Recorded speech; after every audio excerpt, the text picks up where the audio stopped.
Hey there, welcome to Standard Operating Procedure, the IntelliFi live broadcast, where I show you tips, tricks, techniques, and tactics to help you love a career in telecoms. Today, we're going to wrap up something that we've been working together on for several weeks, and that is our project tracker. The project tracker is intended for those kind of little projects that might just be a checklist of tasks that often have to be done in every site in the network, or maybe it's just every site in your region or maybe your cluster. But it's just a very limited set of things to do, and you have to do it over and over, maybe dozens or even thousands of times, depending on your network. So today we're going to try and do that. I've spent several weeks showing you all the techniques. Today, we're going to try and start more or less from nothing and create a workable tracker in one session. Try and get this done in under an hour. Let's see how it goes. Okay, so let's get started. I'm going to share my screen and reduce the camera. There we go. And for the screen, I got to share the whole screen just because Excel pops up separate screens. So I can't just share Excel alone. And okay, we're ready to go. So here's where I'm going to start. Let me pull up my notes so I can do this right for you. So first I'm going to say, next week there will be no episode of Standard Operating Procedure. I'm going to be traveling. I'm going to go see my mom. She's 89 years old. It's a holiday here in the US. So I'm going to go see mom, and I won't be able to do the Standard Operating Procedure live broadcast. But we'll be back again on June 6th is the Sunday following. That'll be the first Sunday in June. And if you haven't checked, we're having a live training on June 5th. That's Saturday. That is at 4 p.m. on Saturday, June 5th. It is 5G architecture, DSS, ENDC, and deployment options. So for anybody who 5G has come to your existing network and you're trying to overlay 5G on your 4G or 3G network, that'll be the episode for you. In fact, I can give you a link to it if you don't mind. Let me just give you that link. Save a little time. Here you go. Put this into the chat.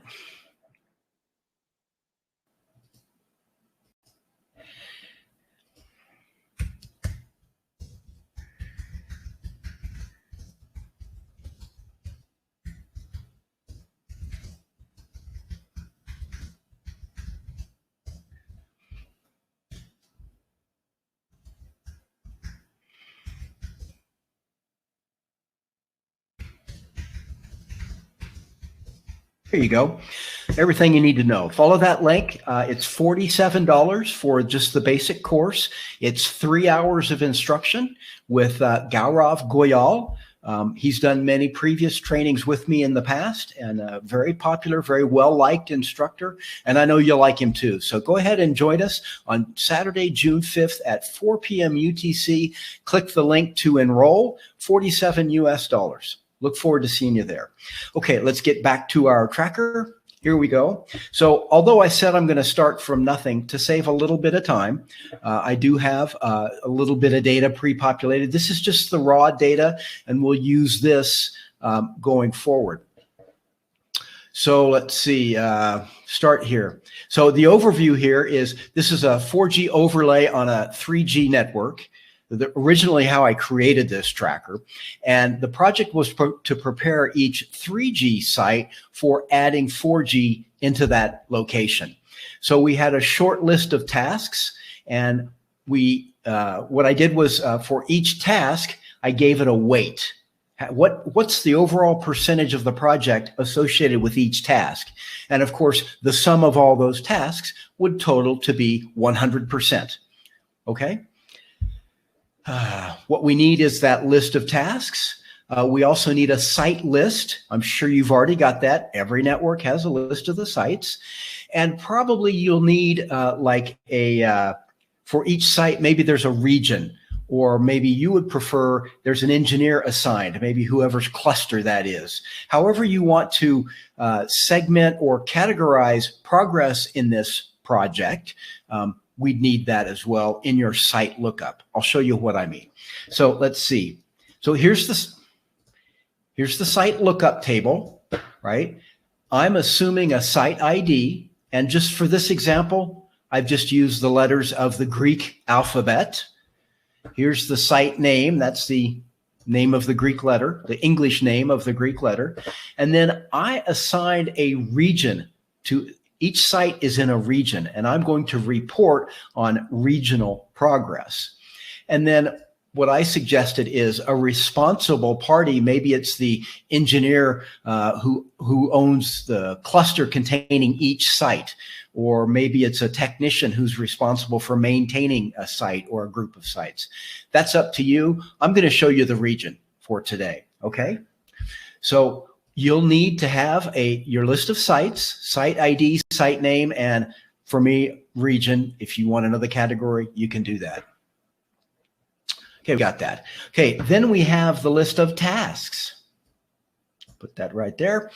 And here's the list of tasks that I had for my project. Now, your list of tasks might be different, but you would just list all the tasks, the high-level tasks, or check boxes on your checklist for this particular project. And I had 9. I had these 9 tasks, and then I went through and I gave each task a weighting. And you can see here that the sum of all my tasks is 100%. So you need that validation. It's just the sum function, right? If I double click it, it highlights all the cells in its range. Okay. So let's make sure I'm on track here. Where are we at? So here's my task lookup. I'm going to make it a range, and that's pretty easy to do.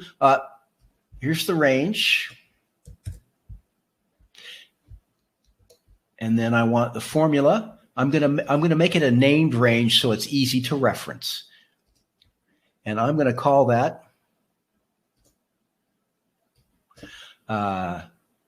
task lookup. And it's config task. That's this worksheet, C2 to D10. Yep, all good. Did it add it? I don't think it added it. I did it wrong.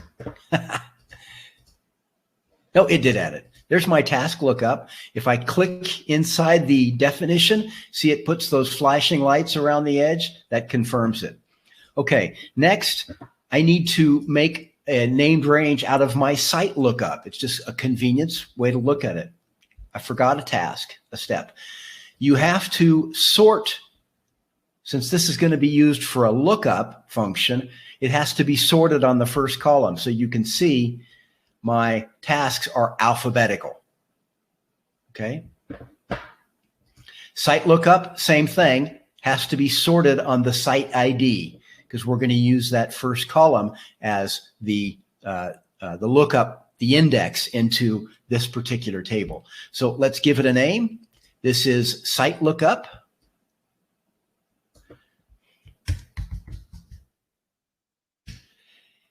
And it's already highlighted properly. So I'm going to add that site lookup. There we go. All right, let's check my notes. Now on the raw data, now you may not have any of this yet, but really there's 3 pieces of data associated with each individual update. You need a site ID, a task name, and the date. That's all you need to uniquely identify every update, every row in this workbook. And I need to make it a named range. I know I'm going to add a year week to this, so I'm just going to grow that. But let's do the named range. I already have data, so it's a little easier for me. And I'm going to this is my range of raw data updated. I'm just going to call these updates.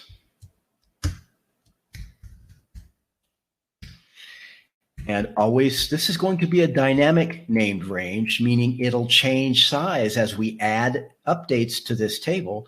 So that's always the offset function.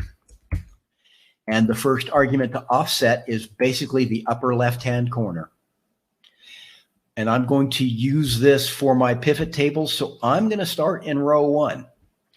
And then I have my row up and down offset, which is 0. I'm not going to manually offset from my starting point. And then my column offset this way, left and right, also 0. I'm starting, that's the upper left-hand corner is my starting point. Now, I want it to be dynamic, so it's going to adjust as information is added. So that's going to be the site ID column. And I use count. Count A returns the number of cells in its range that have data, non-blank cells in the range. I'm just going to do column C. And then I'm going to do, how many columns is it? I want to do the same thing because I may be adding columns as I want to add more information to the dashboard, the summary of the project. I may add fields here. So I'm going to take the same approach. I'm just going to count the number of columns in this tracker, in this block of data, so that as I add to it, it'll expand, the named range will expand automatically. And that's the count function, count A again, and just column 1. Right? I close that and then close out the function and add it. And now if I click inside it, you see it's highlighted there. See, all my data is highlighted. Isn't that cool? And then if I see, I copied the last few entries. So if I delete those manually, and now I look at the dynamic named range again, see, it changed. The data I deleted, those are no longer included in the range. So this dynamic named range always includes only the rows and columns of actual data. Do you have that? We've covered this many times. We've covered this many times. And if you're not quite clear on dynamic named ranges, go check my YouTube channel. There's lots of videos where I talk about dynamic named ranges. They're really fundamental to doing good dashboards and reports and trackers like this one, models, forecasts. They're very fundamental. So you really need to get your head around those. Okay, so we got that. Let's check our notes. We made the raw data. Okay, so now on the config worksheet, we're going to what I call date automation. So at the end of this, what our goal here is to have a dashboard. Let me show you the completed version.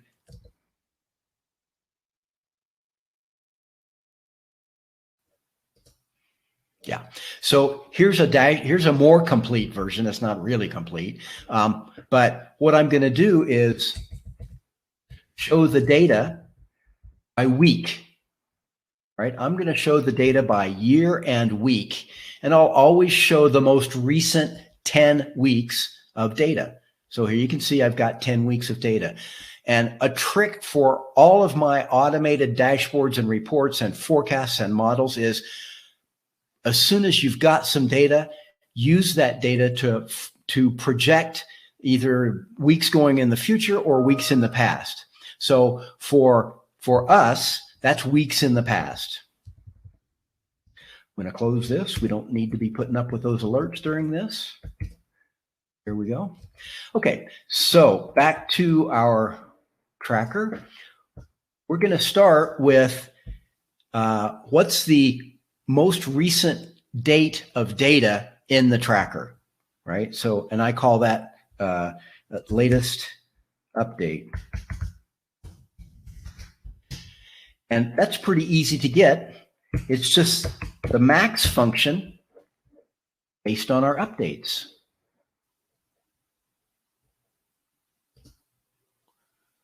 Oops, column E, there we go.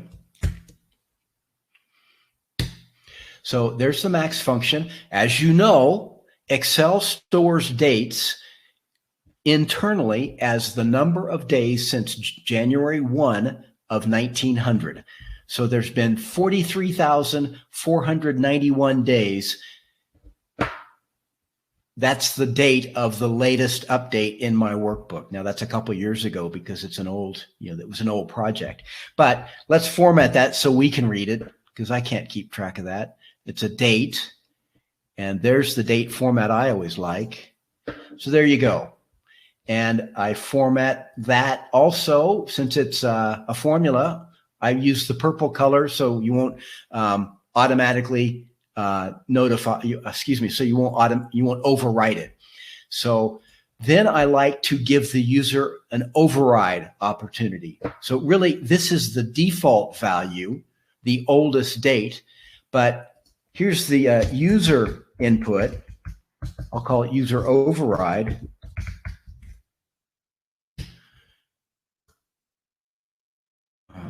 And that is, I like user input is always kind of yellowish. So the date used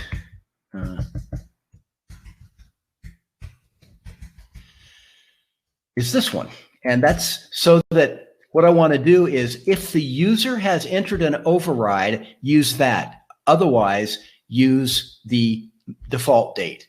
So it's the if function. If there's an override, use it. Yep. Otherwise, use the default. That's all there is to it. Again, I need to format that. Here you go. And again, that's a formula. So, and I like to format labels as a blue background with the dark blue text. There we go. So now this is my date used. I guess I left that from before. Sorry. It's the date used is the named range. So there's my date used, right? So now what I want to do is I want to, based on the date used, what's the current week number? And that's the week num function. And I'm going to use date used. And then week num has a second argument that is geared to how you want to interpret where does the week begin? Is it a Monday, a Tuesday? You have to do your own research, right? So I'm going to say, just for the sake of argument, let's make it a 1. And that doesn't look right. Sure, it's an integer, right? So 26 January is the 4th week of the year, but it's an Excel best practice is you don't put naked numbers inside formulas. So this one, bad form. So let's do this. This is the week num return value type. That's what this is, what the value is. And I'm going to make that a dynamic named range so that I used 1. And here I'm going to change that to week num return type. There you go. It popped right in there. So now you can see I'm not violating the Excel best practice. The week num return type is a named range that's defined here. If you want, you could set up another column where you better explain what this means. I think simply calling it out as a named range is going to be sufficient here. So got to check my notes.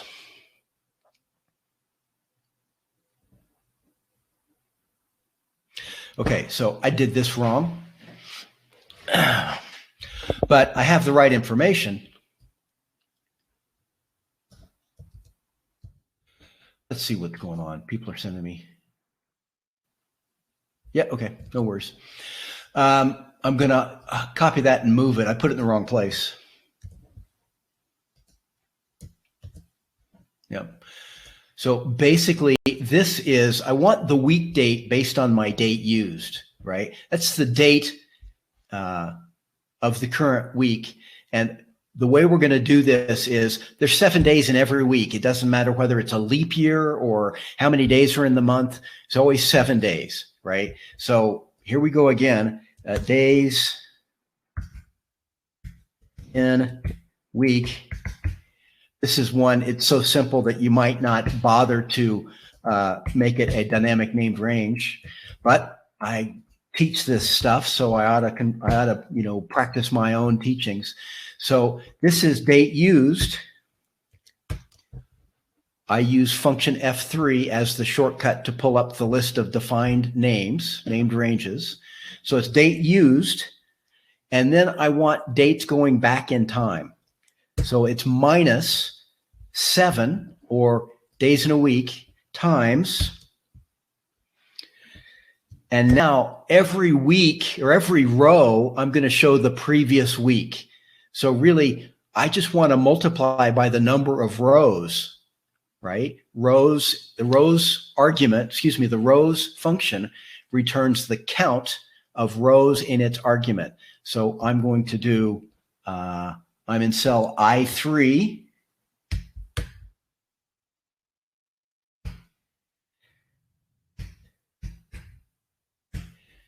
Right?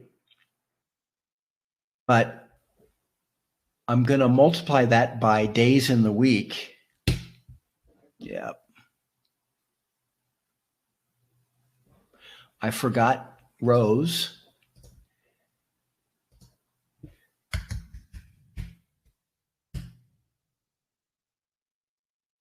Let me do that.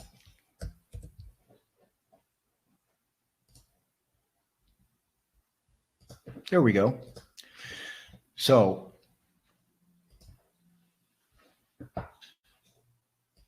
this is, I've already subtracted a week, minus B8, but really this should always be the week of the current date, the date used. So we need to multiply that. Since you can't have 0 rows in the argument, let's subtract away 1. And this time I am going to violate best practice. It's just a 1. I'm just trying to get it back to 0. So now my week date matches the latest date inside my data set. Okay. And of course, that's going to be purple. Love that. Now, if I go back, depends on how long this project will be. But B8, why didn't it pick that up? That should have been,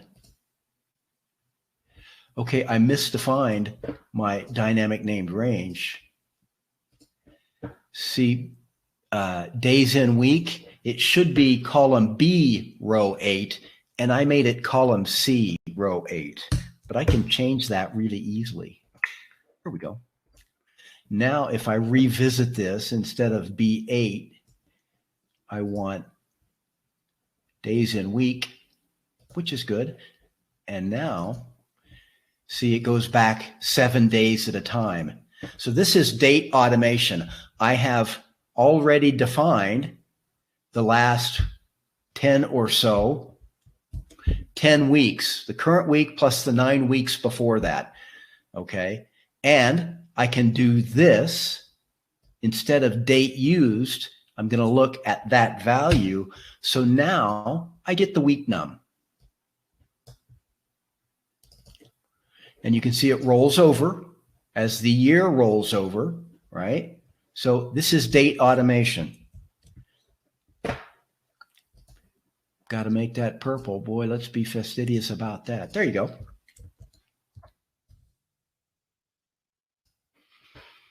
So there's our date automation.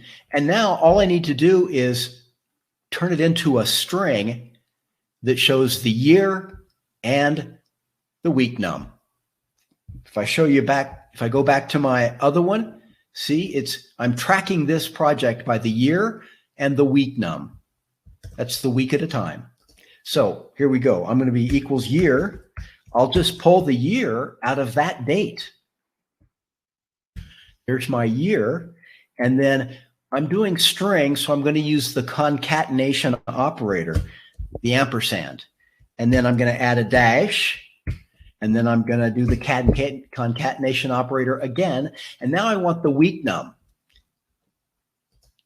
So there I go. But since some of these week nums are going to be 2 digits, it's only the first 10 weeks of the year, the first 9 weeks of the year will be a single digit.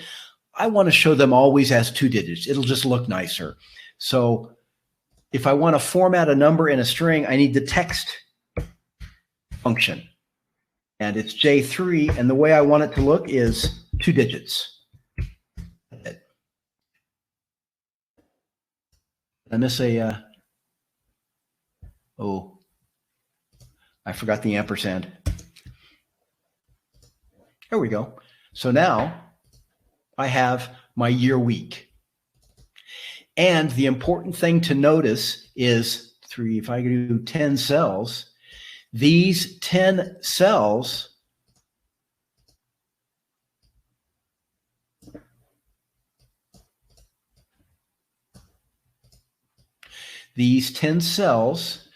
will always show the current week and the previous 9 weeks.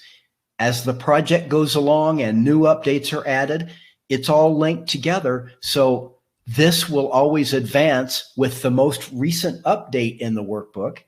And these 10 cells will always be the current week plus the previous 9 weeks. So I've got 10 weeks.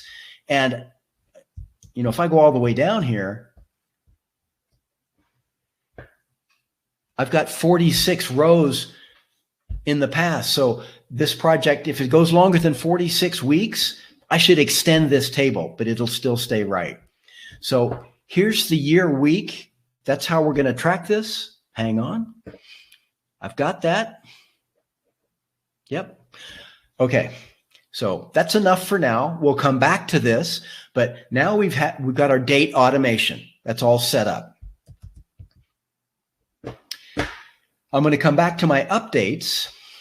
And I said I knew I was going to add a field here, right? Year week field. Well, I'm just going to do that.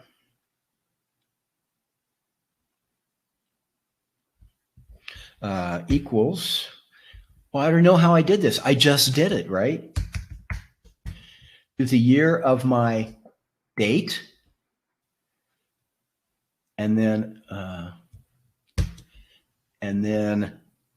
ampersand, concatenation operator, added dash, and then I concatenation operator, and then I did the text function with the value is a little different this time. I have to come up with the week number right there, week num, which is the E2, and then the week num return type, which is right there. So now week num is going to return an integer, you know, for between 1 and 52, right? But I always want it to be formatted. So I've got my text function. And now I need, turn that around. I need how to format this. And I wanted it to be 2 digit always. That should be good, right?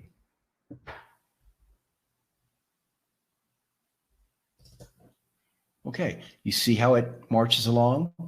Now, I like to extend my formulas into the future so that I don't have to worry about that as the project progresses. So, and I also don't like, for me, it's a best practice, is I don't want to have, see, that's an error. Technically, that's an error. To me, that's an error because that's not a valid year week num. So I would prefer to hide that so that I don't show an error. So if I've got a value out here in the site ID, show it. So if it treats any number as true, any number except 0 is true. So that's true, it'll show this. Otherwise, it's false, show nothing. Now, if I do that again, I'm to the end of my data down here, it shows nothing. Now I can run that out into the future. And you could extend it, hundreds of rows. It doesn't matter. It's not going to bog down your computer. Don't worry. So now I've kind of future-proofed it a little bit. So I do that often in my updates.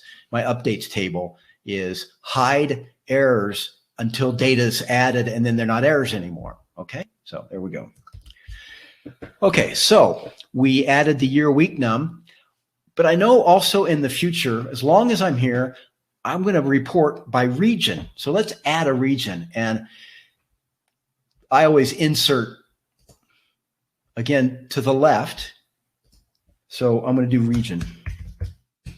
And that's going to be VLOOKUP, the site ID,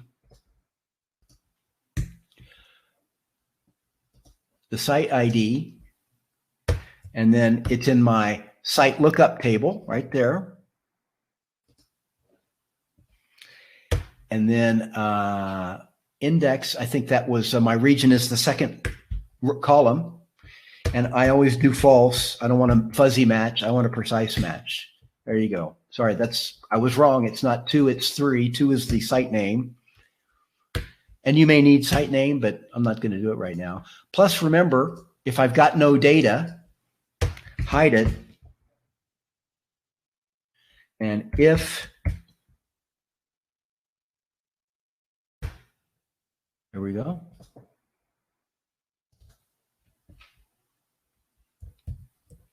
See, I go all the way down to here, but no errors.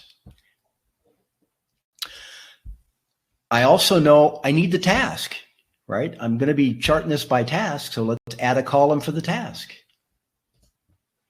Sorry, not for the task. I've got the task right here, but I need the weighting. If I come back to my config, I've got this weighting. So for every update, I want to know what's the task weight of that update.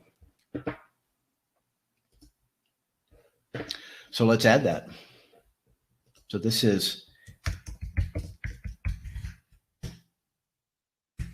let's save a step, which it's an if. If there's a site ID, it's probably okay. VLOOKUP.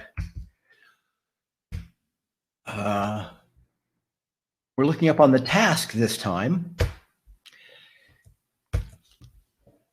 Task lookup.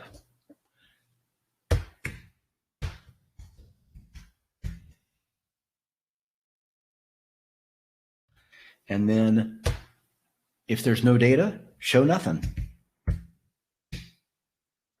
And that is a percentage, yeah?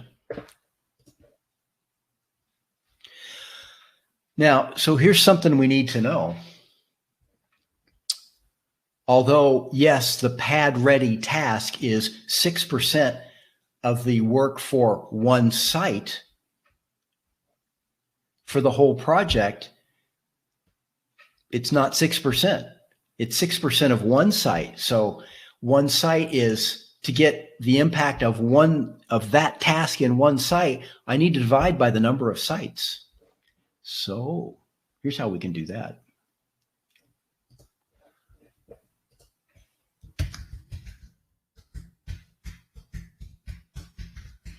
We're going to create a dynamic name, a named range.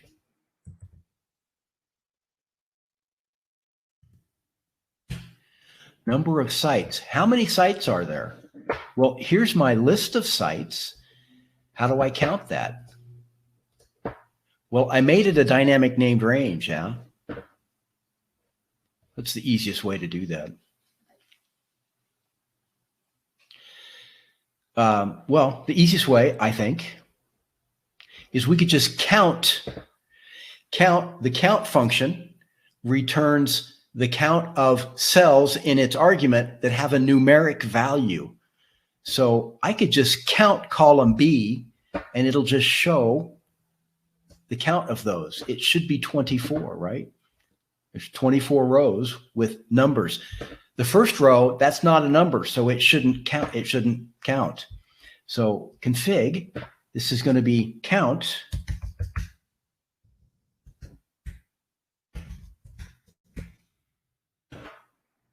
Sites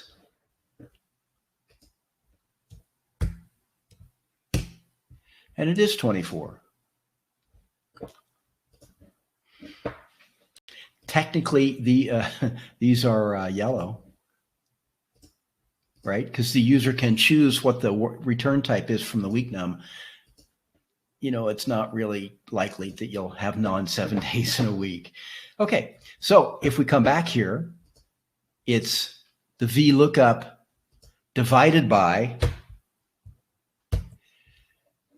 number of sites. And if I add, you can see it's not even 1%. Yep, all good. So now we've got a bunch of data.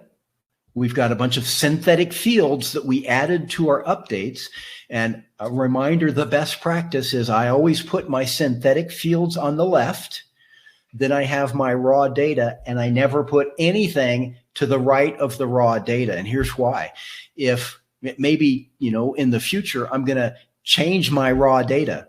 Maybe I'll have 4 columns instead of 3. I don't want something already out there that might be overwritten by pasting data on top of it. So just my convention is I always put the synthetic fields on the left. I color them purple, and the raw data I color that yellow. So no matter how many synthetic fields I add there, I'll always paste data or type data in only the yellow fields. This way I won't ever overwrite anything by mistake. Okay?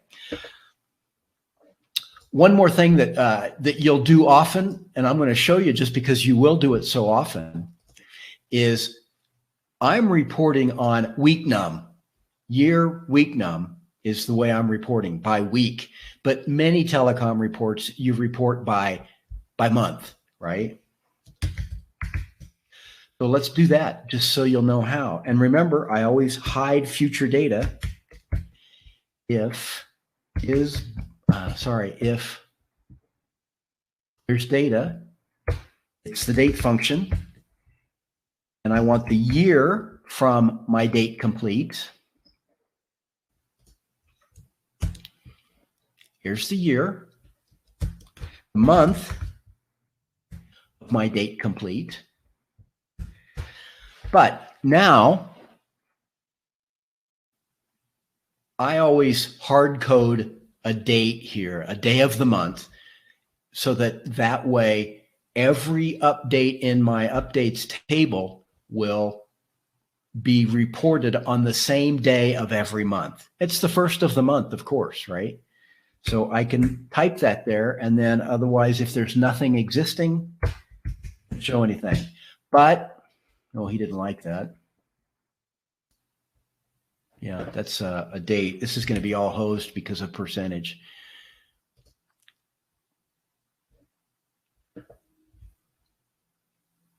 It's a date. And it's going to be that date. But it's, yeah, that's right. But I've hard coded, so we can fix that.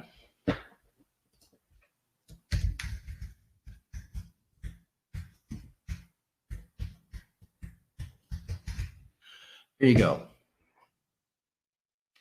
There's my, and it's 1.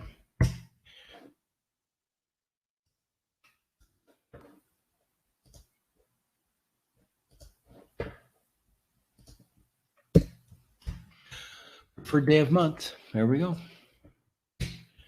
And I can go all the way down.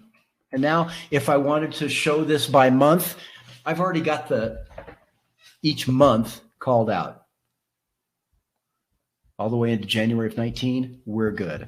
Okay, what's our next step? Well, we've added our synthetic fields. We've got all our data. Now we're going to add a pivot table. And this is going to be the pivot table.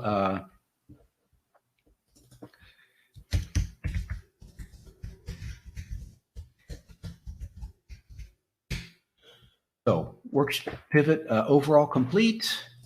This is insert the pivot table. The name of my data range is updates.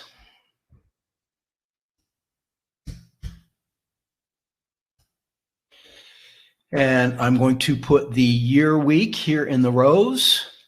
I'm going to, we don't really need this yet, but we will. So I'm going to include it. And then sum of task weight. And let's make that look semi-readable.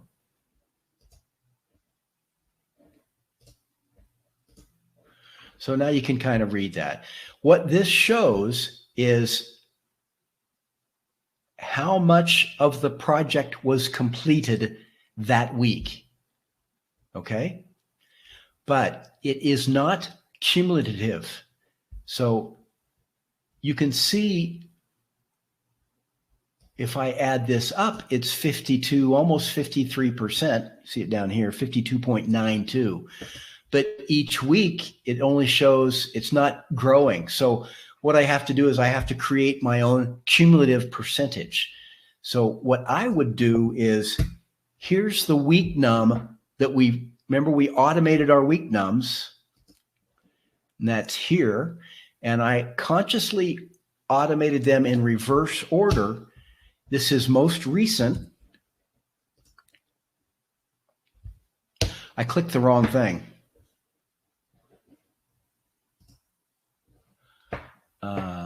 I wanted the year week. So this is equals year week, right? And I'm consistently going back 10 weeks. So I don't need those. That's enough right there.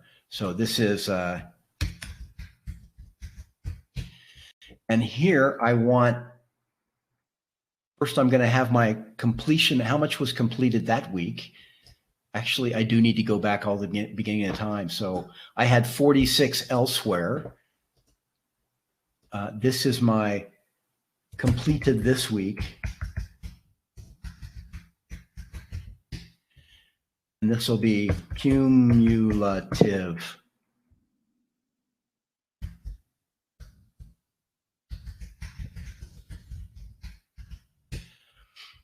So this is the get pivot data function. Get pivot data, task weight, and the year week is right there, but I want to make that an argument right there.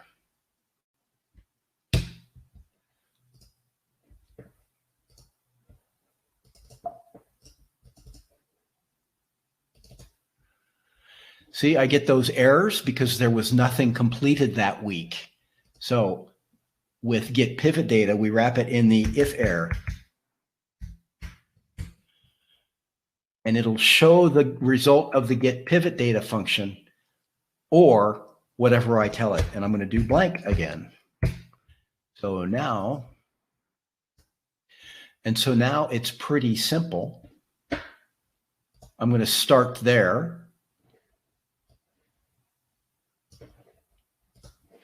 I'm going to start here and say sum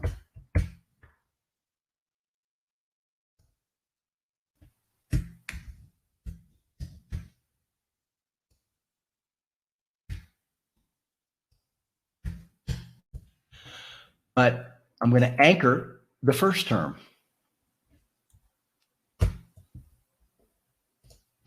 And so now, the reason I go back in time way before we started is each week as the progress progresses, we add one more week, and so it'll keep scrolling down. And I need to have my sum include the very first week.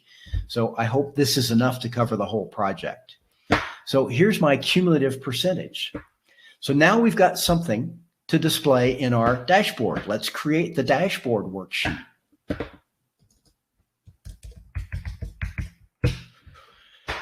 And here's my year week.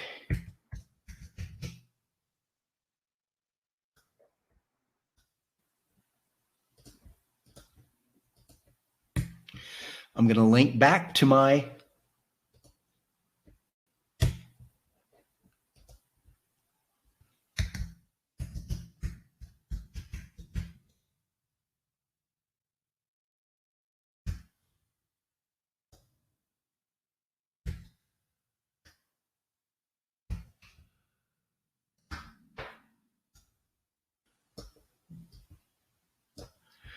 So too many. I'm showing 10 weeks. There we go.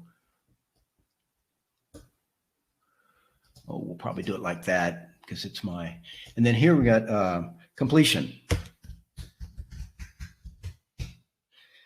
And this will be same thing. And I can link this. I don't have to redo it. I can just link directly to there. Now I've got my completion percentage. Okay, what if I wanted to show it by region? So my regions are, I've already got this. What I don't have is I've got the cumulative based on the grand total. But I need regional complete.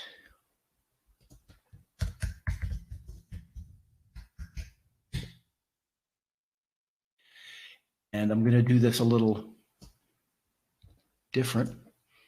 So here's my region. I can get my regions right here.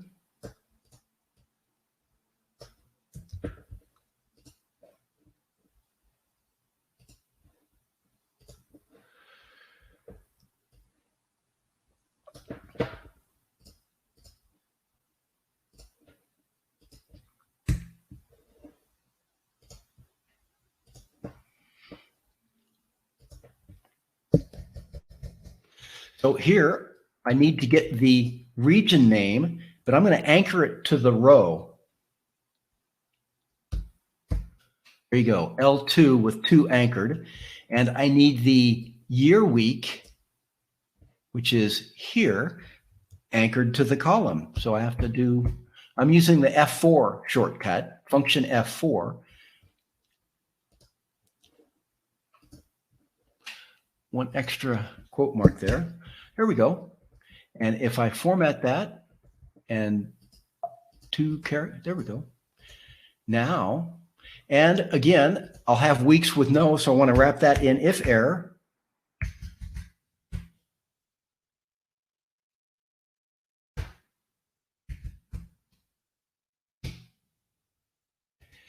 And if I go to the right, I got all 4 regions in one go. And now I can double click and it'll fill all the way down.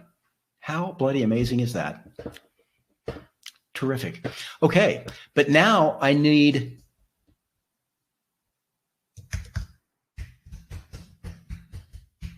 the cumulative percent. And I can do this same way I did the overall cumulative. It's, well, here I could do same thing, yeah.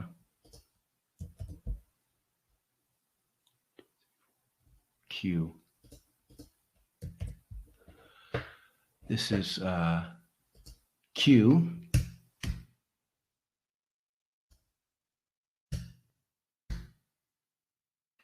I don't want to anchor on the column because I'm going to pull it right.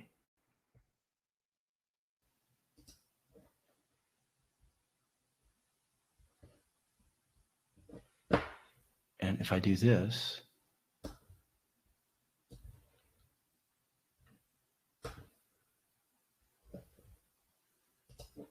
I didn't do that right. Oh, yeah, I did it wrong. It's true, I did it wrong. It's not Q, I'm going to do L for east.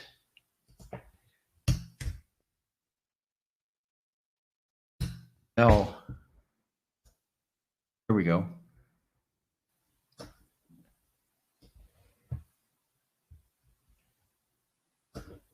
And if I sum that up, it'll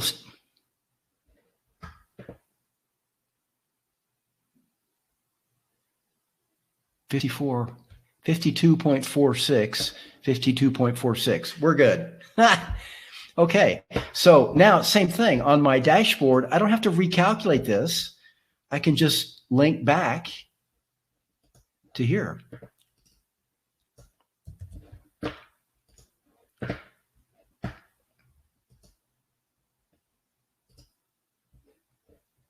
Let's center those. They'll look nicer. And then this is going to be, and the reason this works is because of my date automation.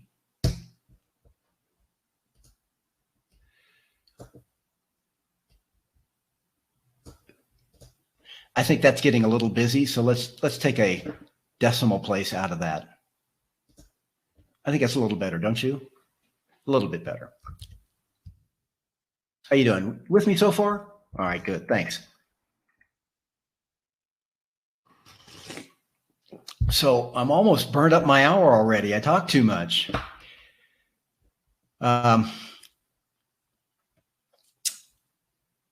I've got my regional completion. What I think we need now is a chart. And there's a specific chart. I copied this from an older Excel workbook because my version of Mac has forgotten how to do area charts. I can do an area chart, but it won't sum it up the way I want. So what I want to show, here's my area chart. And I'm going to just click it and do chart design, select data. East is going to be there. And here's my data. East is right there.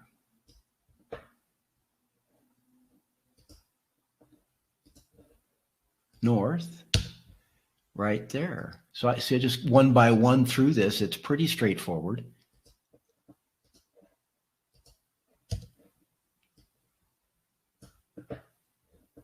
One more. West.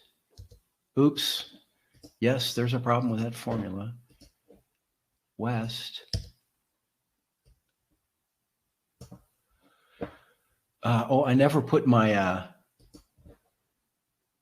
one of the cool things about Excel is since they all use the same horizontal axis, I only have to put it in once.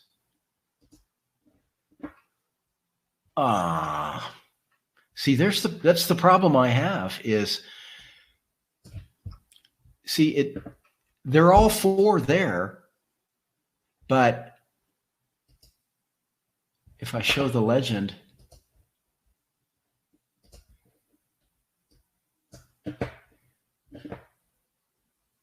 South is 17, East is 16, but then Excel put what I wanted. Here's what I wanted, and my Excel has just lost this, is I want this so that all four regions, the regional completion adds up. It should add up to be 52.46?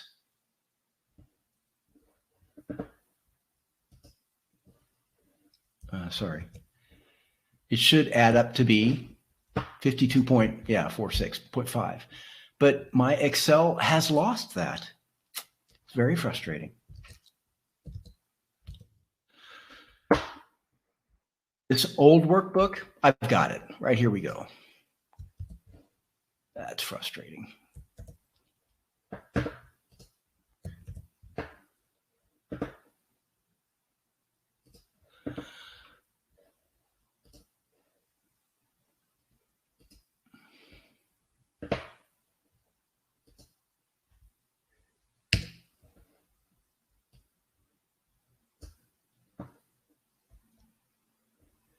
That's not what I wanted.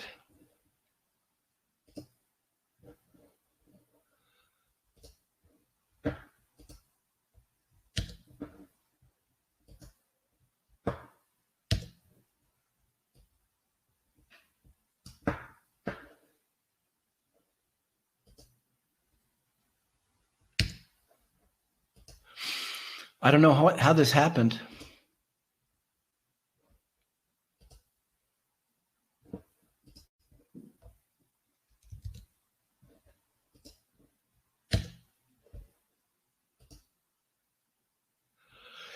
But I've lost.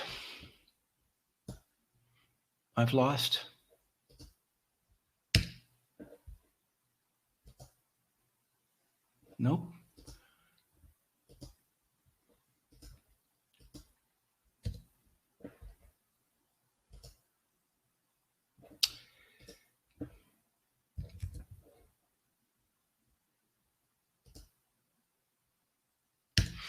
I've lost my area chart that shows the overall.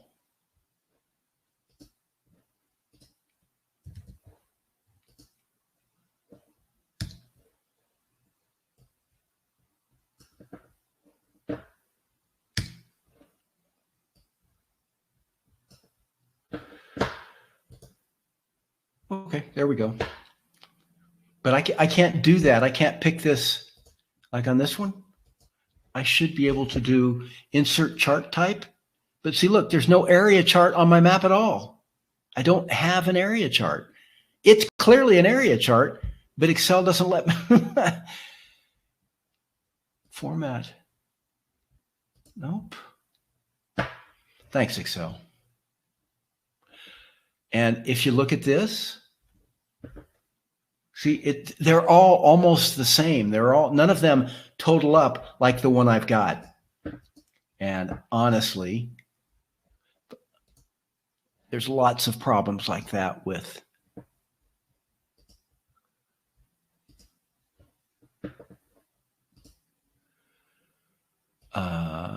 here. Nope, I need to do this. My axis.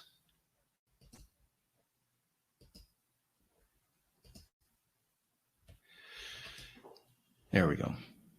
Categories reverse order. So now it shows project completion growing from left to right. And I do always like this.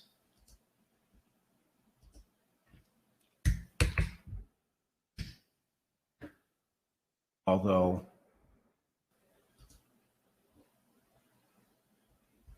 these labels, yeah. Every other. I can do it all. Like this, yeah. Okay. Really tiny, so I usually make it bigger. Blue.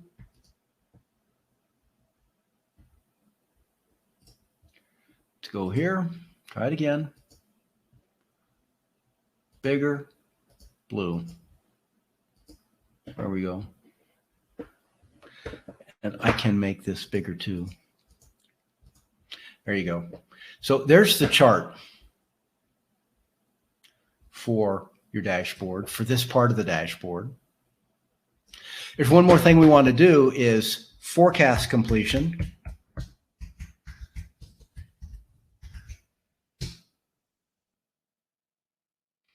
And that is based on the work that's been done so far.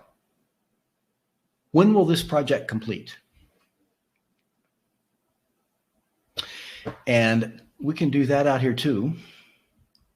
Usually it only do one thing per worksheet, but these are also easy. And we can add other worksheets. For example, what I'm showing here is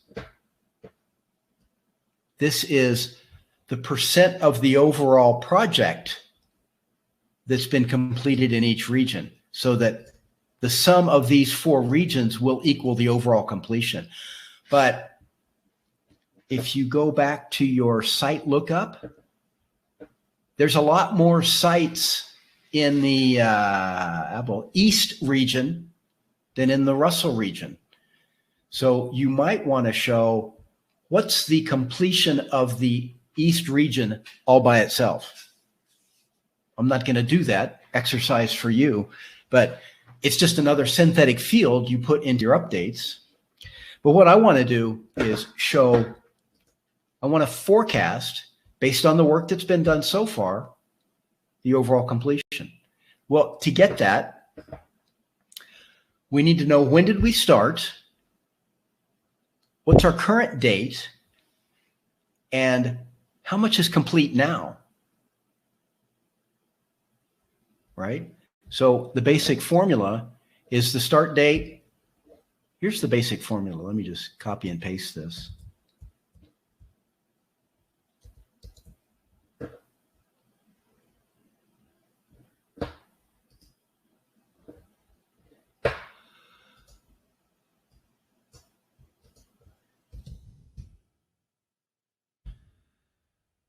Here's the basic, the start date.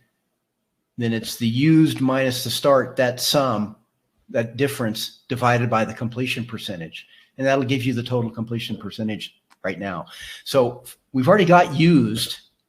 Let's come back here to config. We've got used right there. We don't have start. So let's do that.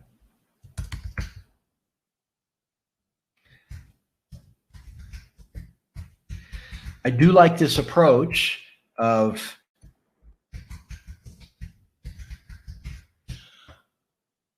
pull a default value out of the data, and if the user needs to overwrite that, can, right? So first date up here, the latest update or last date was max. Use the max function, right? Let's change that. And this is date first, and that's going to be the min function.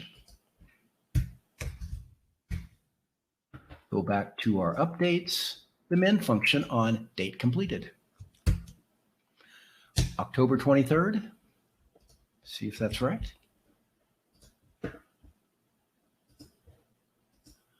So October 23rd right there.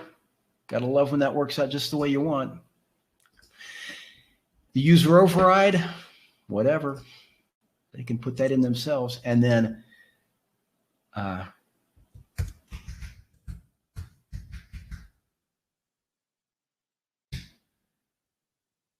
change that.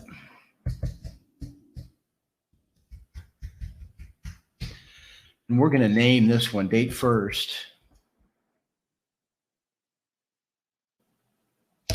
Yeah, let's make it simpler. Date start.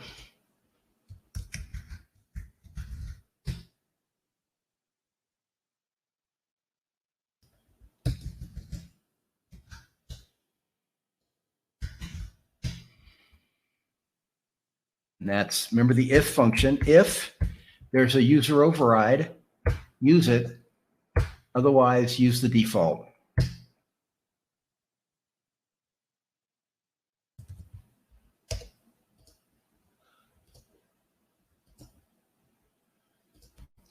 Okay. So we can come back. We already have the completion percentage.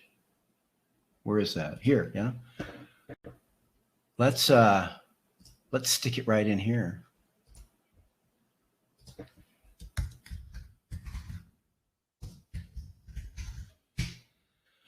I say it was the start date,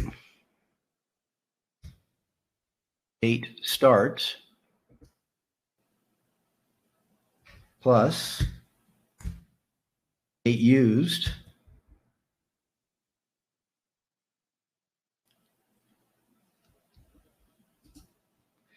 minus date start,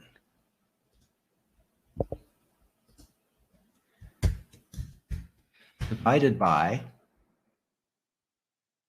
cumulative going to be L3.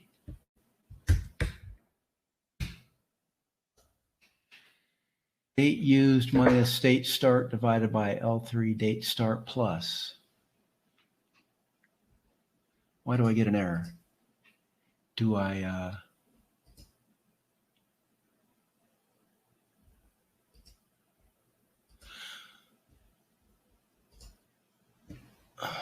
it's just the value. That won't help me.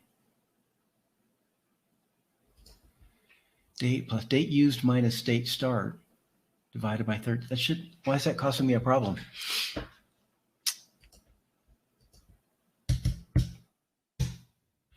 It's still causing me a problem. So date start, did I pick those all from the menu?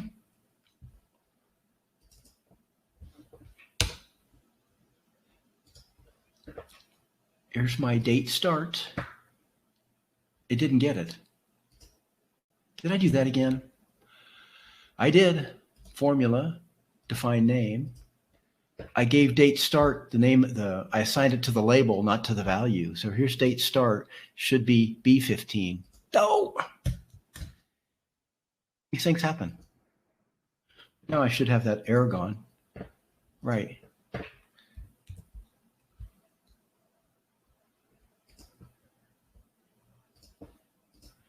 Here we go. And so right now, well, that doesn't make sense. Oh, I took out the L3. So it looks like now, this week, the latest week I've got, my completion is the 22nd of April. But remember,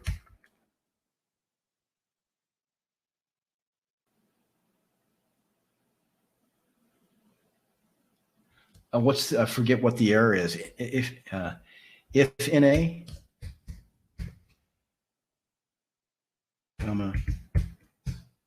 yeah, okay. That wasn't it. Can I use if error?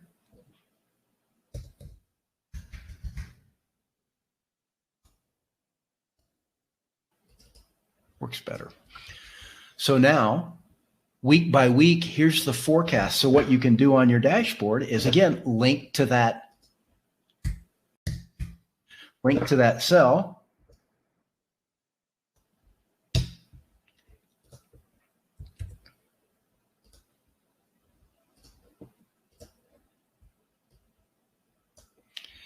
Now, what I think we need to do, let's just call that forecast. I can narrow down that column. It'll look nicer. And what you ought to do to make this a little more readable is just give it the background, clean it up a little bit. And then there you go. Now it's pretty easy to read and you can see the trend, right? So that's basically it. I mean, right now it's already a pretty good dashboard. And the way you use it is anytime there's some updates, right? So currently, currently the latest is week 4 of 219 and we're 52.5% complete, right? Let's imagine that here's some updates. Maybe somebody called and said, hey, we've completed these 4 sites, right? I need to refresh my pivot tables. Pivot table analyze, refresh all. And now look at my dashboard. I've added 2 weeks of reporting and now we're 54.6%. We've improved by a little over 2 percentage points. That's good, yeah? And it was all automated. It's all automated. All you need to do now is, as people report completion in a site, hey, I finished this task on this date for this site. That's a row in this table. You add it, refresh your pivot tables, and there you go. Okay, I've gone a little bit over. We're 10 minutes past time. So thanks for sticking with me. There's your dashboard. Of course, you need to clean it up a little bit. So you could do something like this. You might say, and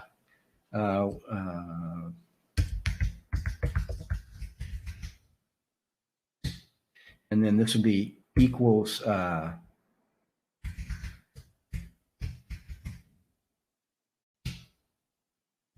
need to clean this up a little bit. So, you know, got to have that blue, make it bigger. This is going to be a little bit bigger. It's blue, format it like a date. I was going to quit, but you know, I really, there's some more I need to do. Now this was left over. I got to be careful because it links back to the other one. So this is actually here in this one. I'm going to give that, here's my chart title.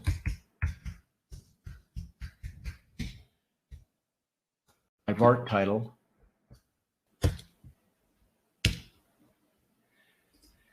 Equals overall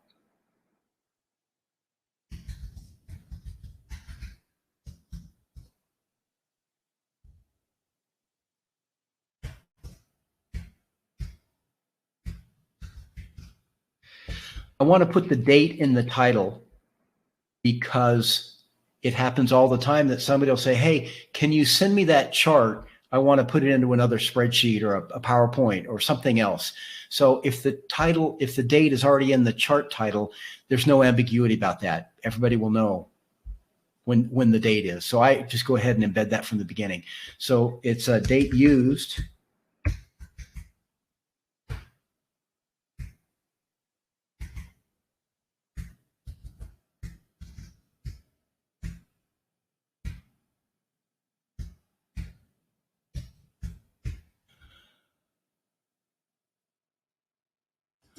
Okay, I didn't do such a good job there.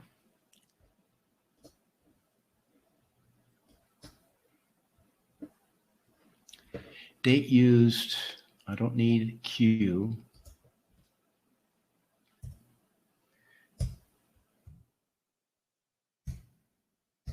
ED.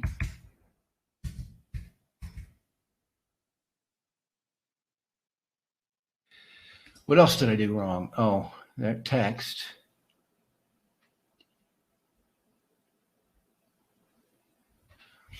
Overall, oh, I need a quote here. That's what the problem is. Overall completion. Yeah. And now, I mean, it says basically the same thing, but I am linking to this workbook instead of the other one. There you go.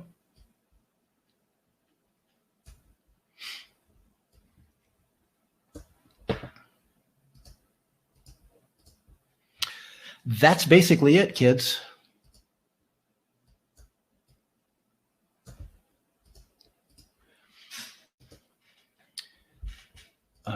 I didn't mean to do that. Let's do that. And probably it would be better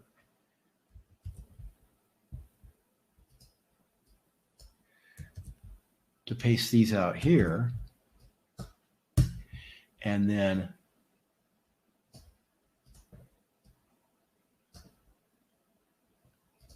merge and center those. And now it's more or less ready.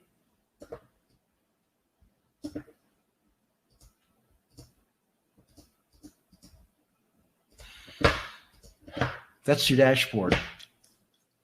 Well, now I'm over by 15 minutes. Let's do one more thing, though.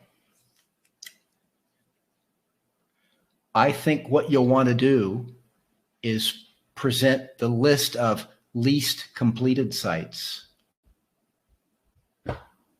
And that's pretty easy to do.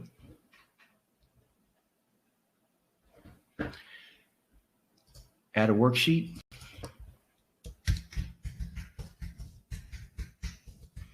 What I mean by least completed is you've got all these sites, and some are the site. This is just the percentage of the tasks. So if you look back at your tasks, if most of the tasks are done for that site, it's almost done.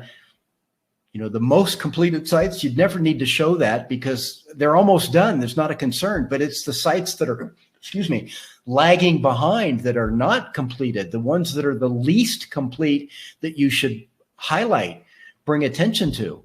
So let's do that. So back here in my updates, remember when we first did the task weight, this was the task weight for overall. So I should probably put that here, yeah?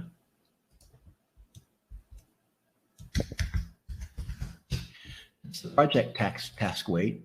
And because I changed that title, I'll need to refresh my pivot tables.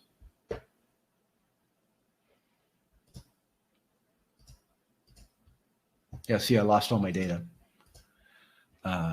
Region, now it's project task weight. Better. I don't need to do that.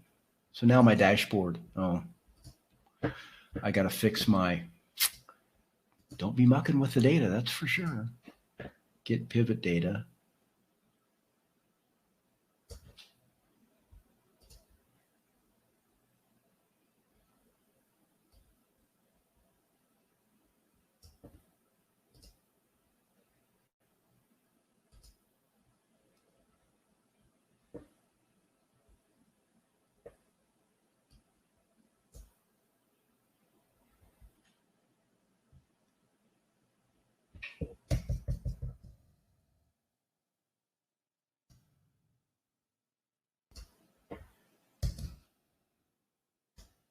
Didn't work. Okay. Sorry. I'm trying to get the total here, and I didn't do it right, so I've got to do it again. I want the total completion, and this is the week number.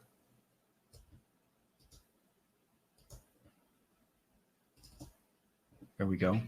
And then for this, same. But remember, this one was different because I could link the year week by anchoring the column, and I could link the region by anchoring the row.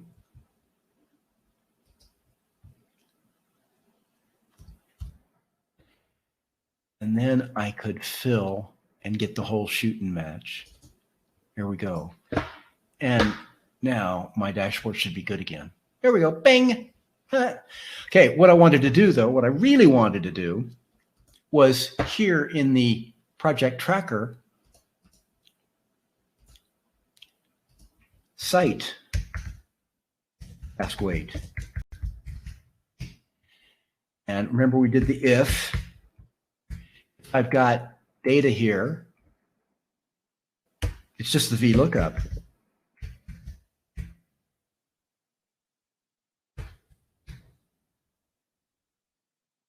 Task lookup.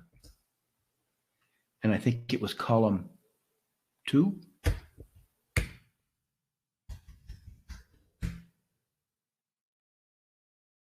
More like that. Else do nothing. So 6%. Yeah, all good. And then least complete. So here is insert a pivot table. Updates. And again, I'm doing it by year week. So put that here. Let's do it by site ID.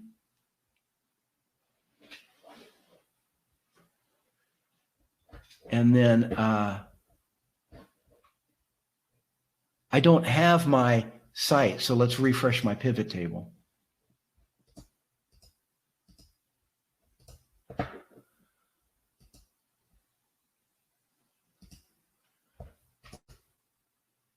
Here, there it is, site task weight. That is here. And that'll be sum of, there you go. So now I can show for each site by week, here's my site number, and I want the one, I did this wrong. Huh. I don't really need my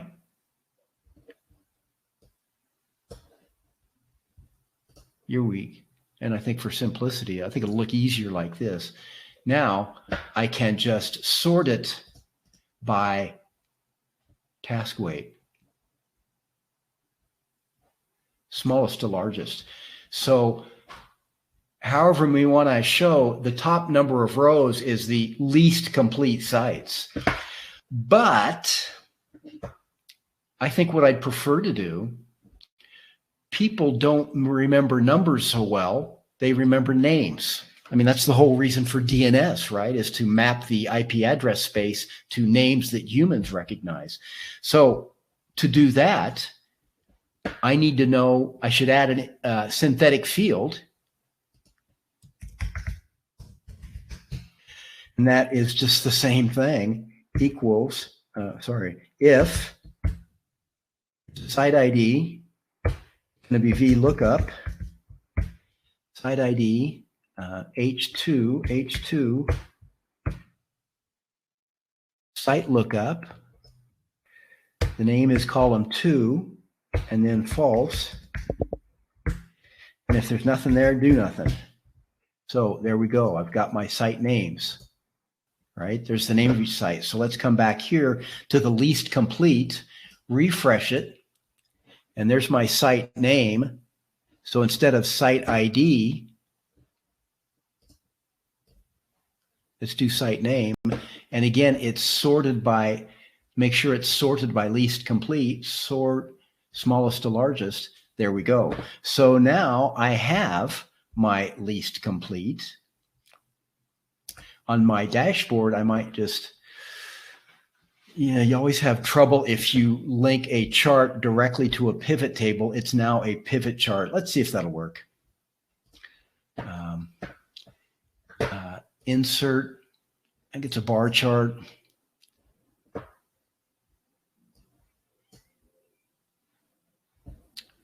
And yeah, see, now it's a pivot chart.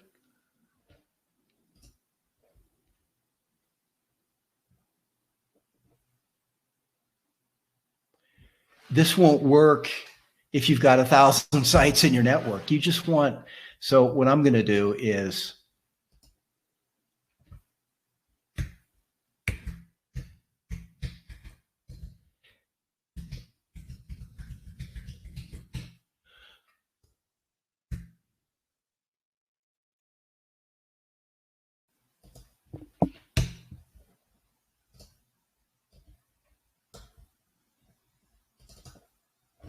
you can't see that worth a damn, I'm sorry. Let's make it a little bit bigger.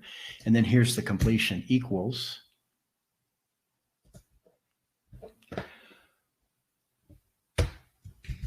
Remember, I'm going to hide the errors, but I don't think there won't be any errors now because none of them are 0.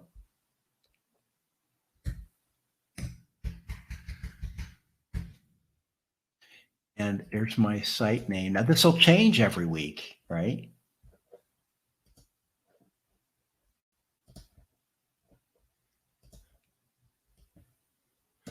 And now I can just link this to my dashboard. Oh, heck, since I've already got it, let's go ahead and fix this, right? It's pivot chart, so I'm not going to fix that. I'm going to insert a new chart.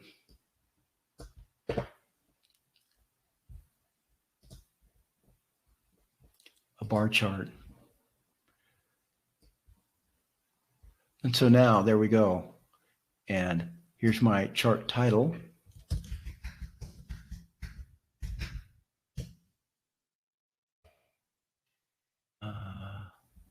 I'm going to freeze the top row. It'll just make it a little easier to read.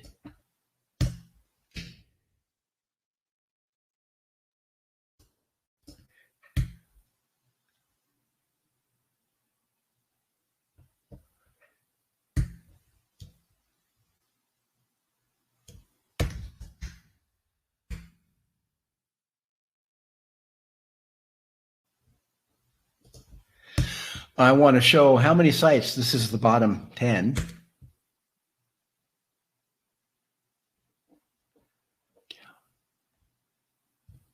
And then my concatenation operator.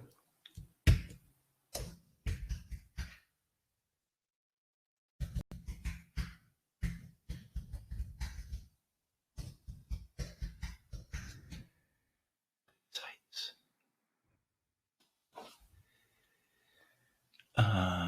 And then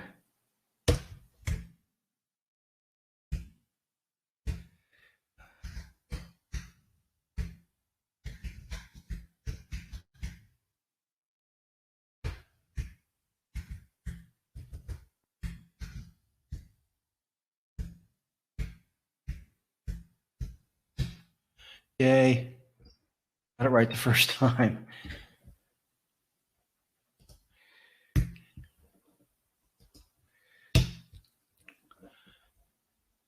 And let's clean that up a little bit. There we go.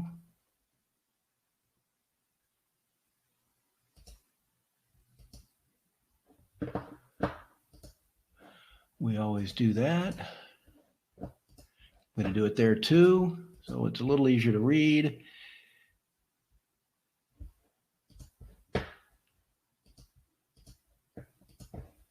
And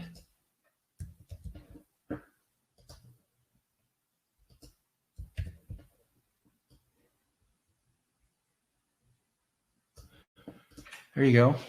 How's that for a dashboard? So this shows how you're doing overall, these numbers and this shows, hey, these sites, and I'd probably do it even differently here. Let's do chart format. I'd reverse the categories, reverse order. Yeah, so I didn't really want the axis on top, but now I can see my biggest problem is the site Z, XI, and then Omega. So you turn to whoever's responsible for that site and say, hey, what's going on? How come that one's so far behind? Okay. So now that I'm 27 minutes over, sorry I went so long today, but this is the basis for a working, functioning dashboard. I hope it helps you. Let me know if you have any questions, and good luck. Thanks a lot for joining me here on Standard Operating Procedure. We'll see you not next week. Remember, I'm going to be on holiday next week, but on June 6th, and don't miss our training on June 5th. All right? Thanks so much. Bye-bye. Yeah, that's it. We're all done now. Bye-bye.